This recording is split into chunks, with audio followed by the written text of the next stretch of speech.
Item ಯಾವುದೇ ಇರಲಿ try ಮಾಡಿ ಆಚಿ ಚಿಕನ್ ಮಸಾಲಾ. ಕೊಲ್ಲಿ ರಾಷ್ಟ್ರಗಳಲ್ಲಿ 6ನೇ ದಿನವೂ ಮುಂದುವರೆದಿದೆ ರಕ್ಕಸ ದಾಳಿ. ಇಸ್ರೇಲ್ ಮೇಲೆ ಭೀಕರ ಕ್ಷಿಪಣಿ ದಾಳಿ ನಡೆಸಿದ ಇರಾನ್.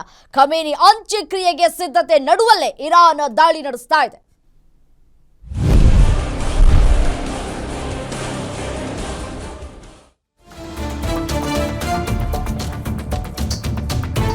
ಕೊಲ್ಲಿ ರಾಷ್ಟ್ರಗಳಲ್ಲಿ 6ನೇ ದಿನವೂ ಕೂಡ ರಕ್ಕಸ ದಾಳಿ ಮುಂದುವರಿತಾ ಇದೆ. ಇಸ್ರೇಲ್ ಮೇಲೆ ಭೀಕರ ಕ್ಷಿಪಣಿ ದಾಳಿಯನ್ನ ನಡೆಸ್ತಾ ಇದೆ ಇರಾನ್. ಖಮೇನಿ ಅಂತ್ಯಕ್ರಿಯೆಗೆ ಒಂದ್ ಕಡೆ ಸಿದ್ಧತೆಗಳು ಆಗ್ತಾ ಇದೆ. ಆ ಸಿದ್ಧತೆಗಳ ನಡುವಲ್ಲಿಯೇ ಇದೀಗ ಇರಾನ್ ದಾಳಿಯನ್ನ ಮುಂದುವರಿಸ್ತಾ ಇದೆ. ಇರಾನ್ ದಾಳಿಗೆ ಕುವೈತ್ ಬಳಿ ಟ್ಯಾಂಕರ್ ಸ್ಫೋಟವಾಗಿರೋದ್ರ ಬಗ್ಗೆ ಮಾಹಿತಿ ಸಿಗ್ತಾ ಇದೆ. ಇದರ ಜೊತೆಗೆ ತೈಲ ಸೋರಿಕೆಯಾಗಿದೆ. ಇತ್ತ ಲೆಬನಾನ್ ಮೂಲಕ ಇಸ್ರೇಲ್ ಮೇಲೆ ಡ್ರೋನ್ ದಾಳಿಯನ್ನ ಮುಂದುವರಿಸಿಕೊಂಡು ಹೋಗಲಾಗ್ತಾ ಇದೆ. ಕುವೈತ್ನ ಮುಬಾರಕ್ ಅಲ್ ಕಬೀರ್ ಬಂದರಿನ ಈ ಆಗ್ನೇಯಕ್ಕೆ 30 ನಾಟಿಕಲ್ ಮೈಲು ದೂರದಲ್ಲಿ ಇರುವಂತಹ ತೈಲ ಟ್ಯಾಂಕರ್ನಲ್ಲಿ ದೊಡ್ಡ ಸ್ಫೋಟ ಸಂಭವಿಸಿದೆ ಅನ್ನುವಂತಹ ಮಾಹಿತಿ ಲಭ್ಯವಾಗ್ತಾ ಇದೆ. ದೊಡ್ಡ ಸ್ಫೋಟ ಸಂಭವಿಸಿದ್ದು ತೈಲ ಸೋರಿಕೆಯಾಗಿದೆ ಅನ್ನುವ ಕುರಿತು ಮಾಹಿತಿ ಸಿಗ್ತಾ ಇದೆ. ಈ ಒಂದು ಘಟನೆಯಿಂದ ಹಡಗಿನ ಕಾರ್ಗೋ ಟ್ಯಾಂಕ್ಗೆ ಕೂಡ ಹಾನಿಯಾಗಿದೆ. ತೈಲ ನೀರಿಗೆ ಮಿಶ್ರಣವಾಗ್ತಾ ಇದೆ. ಆದರೆ ಸಿಬ್ಬಂದಿ ಸುರಕ್ಷಿತವಾಗಿದ್ದಾರೆ ಅನ್ನೋದ್ರ ಬಗ್ಗೆ ಮಾಹಿತಿ ಲಭ್ಯವಾಗ್ತಾ ಇದೆ. ಬಟ್ ಆದರೆ ಯಾವುದೇ ರೀತಿಯಾದಂತಹ ಬೆಂಕಿ ಕಾಣಿಸ್ಕೊಂಡಿಲ್ಲ ಸ್ಥಳದಲ್ಲಿ ಅನ್ನುವ ಕುರಿತು ಸದ್ಯಕ್ಕೆ ಸಿಗ್ತಾ ಇರುವಂತಹ ಮಾಹಿತಿ.